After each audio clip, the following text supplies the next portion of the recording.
batwita abanyarwanda mu nzira zinyura Fizi, nta muntu wohaca w'umunyamurenge bakatuvangura bakatwita abanyarwanda, bakatubwira twebwe ntidushuka nkagura gushaka ibyo kurya, ntaho twaba tugica tuja gushaka ibyo kurya kubera ko batuvangura bakatwita abanyarwanda. Abakire nyine nibo bagenda bagaca ku nzira y'indege bakaza bakagera iyo ngiyo nyine pfo bakabona ibyo bazana, ariko nkatwe abadafite amatika, abadafite nyine aho bakora, ubuze icyo bakoraho, turaho tugorewe aha muri Minembwe.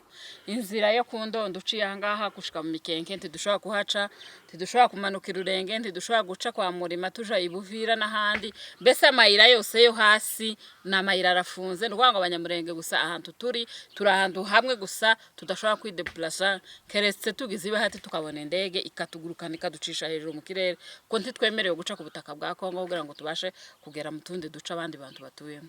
No kugenda ijoro nta bundi buryo dufite. None ico kibazo kabambajije ngwese ko turi abakongomani, haba na perezida wenyine yaravyemeye kuko turi abakongomani, n'igihe twaziyemo nacyo kiravyemeye kuko turi abakongomani. Niki twebwe cyo tuma tutanyura muri izo nzira kandi zicamwe abandi.